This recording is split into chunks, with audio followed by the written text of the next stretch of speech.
You'll hear a number of different recordings and you'll have to answer questions on what you hear. Now turn to Section 1. Good morning. Good morning. How can I help you? I understand that the school organizes trips to different... Yes, we run 5 every month. 3 during weekends and 2 Wednesday afternoon trips. What sort of places? Well, obviously it varies, but always places of historical interest, and also which offer a variety of shopping because our students always ask about that. And then we go for ones where we know there are guided tours because this gives a good focus for the visit. Do you travel far? Well, we're lucky here, obviously, because we're able to say that all our visits are less than 3 hours' drive. How much do they cost? Again, it varies. Between £5 and £15 a head, depending on distance. Uh-huh. Oh, and we do offer to arrange special trips if, there are more than 12 people. Oh, right. I'll keep that in mind. And what are the times normally? We try to keep it pretty fixed so that students get to know the pattern. We leave at 8:30 a.m. and return at 6 p.m. We figure it's best to keep the day fairly short. Oh, yes. And how do we reserve a place? You sign your name on the notice board. Do you know where it is? I saw it this morning. And we do ask that you sign up 3 days in advance, so we know we've got enough people interested to run it, and we can cancel if necessary, with full refund, of course. That's fine, thanks. Before you hear the rest of the conversation, you have some time to look at questions 5 to 10. Now listen and answer questions 5 to 10. And what visits are planned for this term? Right, well, I'm afraid the schedule hasn't been printed out yet, but we have confirmed the dates and planned the optional extra visits, which you can also book in advance if you want to. Oh, that's all right. If you can just give some idea of the weekend ones, so I can, work out when to see friends, etc. Oh, sure. Well, the first one is St Ives. That's on the 13th of February, and we'll have only 16 places available because we're going by minibus. And that's a day in town with the optional extra of visiting the Hepworth Museum. All right, yeah, that sounds good. Then there's a London trip on the 16th of February, and we'll be taking a medium-sized coach, so there'll be 45 places on that. And let's see, the optional extra is the Tower of London. Oh, I've already been there.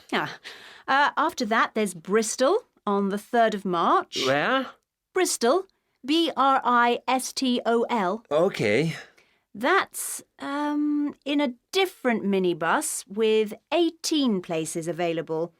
Oh, and the optional extra is a visit to the SS Great Britain. Okay.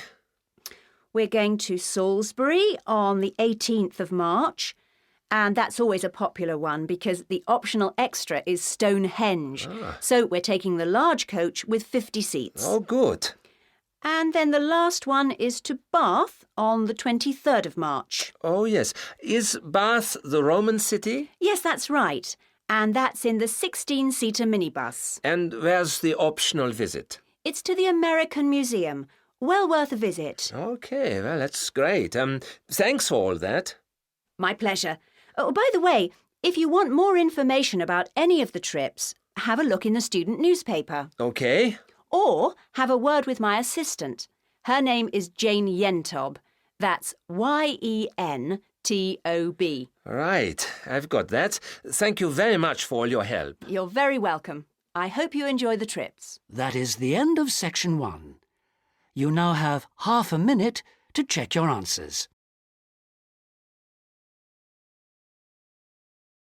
Section 2. Section 2. You'll hear a tour guide giving a talk about a museum centre called Riverside Industrial Village. First, you have some time to look at questions 11 to 13. Good afternoon, everybody, and welcome to Riverside Industrial Village. To start your visit, I'm just going to give you a brief account of the history of the museum before letting you roam about on your own. I won't keep you long, OK? Now, from where we're standing, you've got a good view of the river over there. And it was because of this fast-flowing water that this site was a natural place for manufacturing works. The water and the availability of raw materials in the area like minerals and iron ore, and also the abundance of local fuels like coal and firewood, all made this site suitable for industry from a very early time. Water was the main source of power for the early industries, and some of the water wheels were first established in the 12th century, would you believe? At that time, local craftsmen first built an iron forge just behind the village here on the bend in the river. By the 17th and 18th centuries, the region's rivers supported more than 160 water mills, and many of these continued to operate well into the 19th century. But then the steam engine was invented, and then the railways came, and the centres of industry were able to move away from the rivers and the countryside and into the towns. So industrial villages like this one became very rare. So, that's the history for you. If you'd like any more information, you can ask me some questions, or you can read further in our excellent guidebook. Before you hear the rest of the talk, you have some time to look at questions 14 to 20. Now listen and answer questions 14 to 20. Now, I'm going to give you a plan of the site, and I'd just like to point out where everything is, and then you can take a look at everything for yourself. I've already pointed out the river, which is on the left, and of course, running along the bottom is Woodside Road. Got it? OK. Now, we're standing at the entrance. See it at the bottom? And immediately to our right is the ticket office. You won't need that, because you've got your group booking, but just past it are the toilets. Always good to know where they are.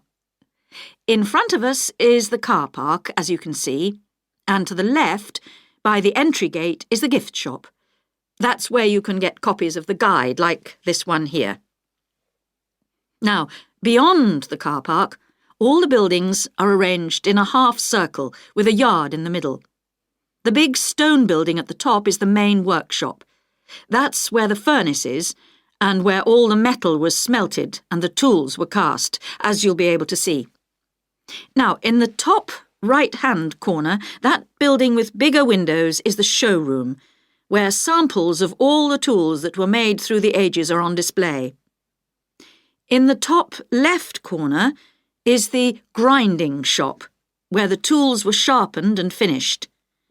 And on one side of that, you can see the engine room, and on the other is the cafe, which isn't an antique, you'll be pleased to know, though they do serve very nice old-fashioned teas. The row of buildings you can see on the left are the cottages. These were built for the workers towards the end of the 18th century, and they're still furnished from that period, so you can get a good idea of ordinary people's living conditions. Across the yard from them, you can see the stables, where the horses were kept for transporting the products. And the separate building in front of them is the works office, and that still has some of the old accounts on display. Right. If anyone wants a guided tour, then I'm starting at the engine room. If you'd like to come along this way, please, ladies and gentlemen. That is the end of Section 2. You now have half a minute to check your answers. Now turn to Section 3. Section 3. You'll hear Melanie, a student, talking to one of her lecturers about her studies. First, you have some time to look at questions 21 to 27. Now listen carefully and answer questions 21 to 27.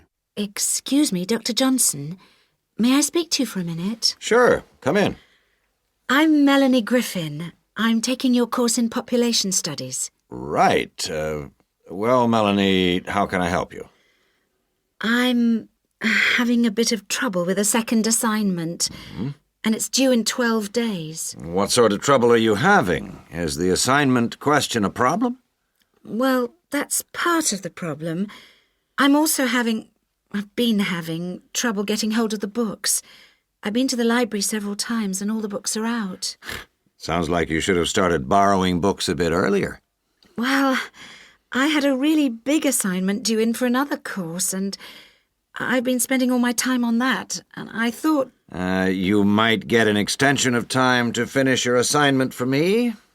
If that's possible, but I don't know if... Well, yes, it is possible, but extensions are normally given only for medical or compassionate reasons. Otherwise, it's really a question of organizing your study, and we don't like giving extensions to students who simply didn't plan their work properly. What did you get for your first assignment? I got 87%. Yes, you did very well, indeed. So, obviously, you can produce good work. I don't think I'll need too much extra time, as long as I can get hold of some of the important references. Well, since you did so well in your first assignment, I'm prepared to give you an extra 2 weeks for this one. So that'll mean you'll need to submit it about a month from now. Oh, thank you. Now, what about the reading materials? Have you checked out the journal articles in the list? No, not yet. There were about 20 of them, and I wasn't sure which ones would be most useful or important. Well, they're all useful, but I don't expect anyone to read them all because a number of them deal with the same issues. Let me give you some suggestions. The article by Anderson and Hawker is really worth reading. Right, I'll read that one. You should also read the article by Jackson, but just look at the part on the research methodology, how they did it. Okay, Jackson. Got that. And if you have time, the one by Roberts says very relevant things, although it's not essential. So, okay, if it's useful, I'll try and read that one. Now, the one by Morris, I wouldn't bother with that at this stage if I were you. Okay, I won't bother with Morris. Oh, now, someone told me the article by Cooper is important. Well, yes, in a way. But just look at the last part, where he discusses the research results. And lastly, there's Forster. I can't think why I included that one. It's not bad, and could be of some help, but not that much. Before you hear the rest of the conversation, you have some time to look at questions 28 to 30. Now listen and answer questions 28 to 30. Now, let's deal with the assignment question. What's the problem there? It's the graph on page 2. What seems to be the problem? It's just the bar graph showing reasons why people change where they live. Well, I've got a photocopy, but the reasons at the bottom are missing. Ah, okay. Look at the first bar on the graph. Now, that indicates the number of people who move because they want more space. Oh, I see. Bar 1. Okay. Now, what about the next bar? Bar 2 is to do with the people living nearby, disturbing them. So they chose to move away to somewhere quieter. Now, let's look at bar number 3. Another reason people change their place of living is because they want to be closer to the city. Okay. Proximity to the city is an issue. Now, bar number 4 refers to problems when the owner of the property won't help fix things that go wrong.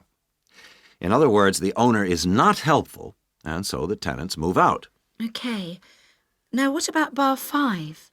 Bar 5 is about those people who move because they need a bus or train to get them into the city or to go to work. Okay. And bar 6? Bar number 6 is interesting. That reason was given quite a lot. People moving because they wanted to be in a more attractive neighborhood. Oh, yes.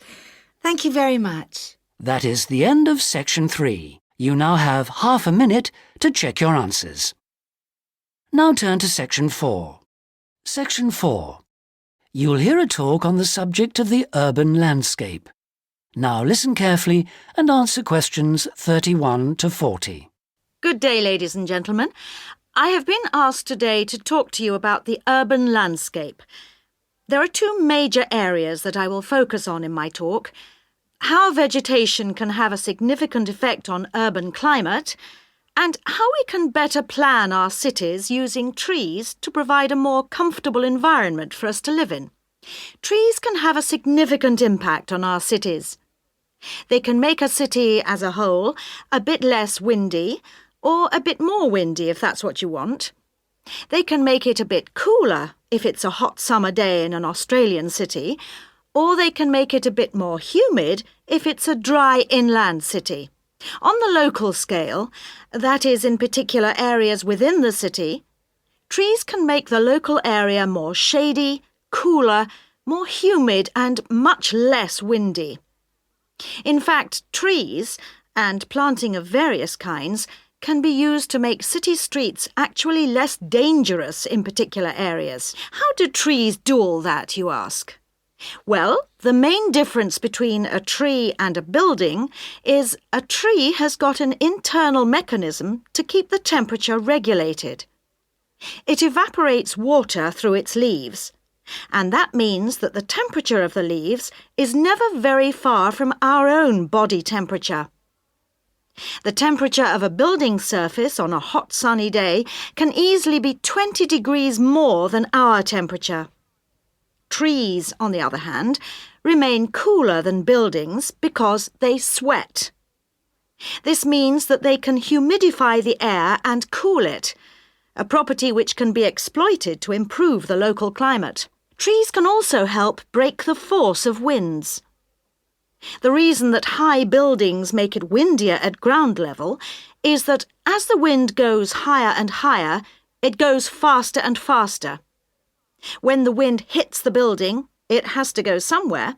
Some of it goes over the top, and some goes around the sides of the building, forcing those high-level winds down to ground level. That doesn't happen when you have trees. Trees filter the wind and considerably reduce it, preventing those very large, strong gusts that you so often find around tall buildings. Another problem in built-up areas is that traffic noise is intensified by tall buildings. By planting a belt of trees at the side of the road, you can make things a little quieter, but much of the vehicle noise still goes through the trees. Trees can also help reduce the amount of noise in the surroundings, although the effect is not as large as people like to think. Low-frequency noise in particular just goes through the trees as though they aren't there. Although trees can significantly improve the local climate, they do, however, take up a lot of space. There are root systems to consider, and branches blocking windows and so on. It may therefore be difficult to fit trees into the local landscape. There is not a great deal you can do if you have what we call a street canyon, a whole set of high-rises enclosed in a narrow street. Trees need water to grow. They also need some sunlight to grow, and you need room to put them. If you have the chance of knocking buildings down and replacing them, then suddenly you can start looking at different ways to design the streets and to introduce... That is the end of section 4. You now have half a minute to check your answers. That is the end of the listening test.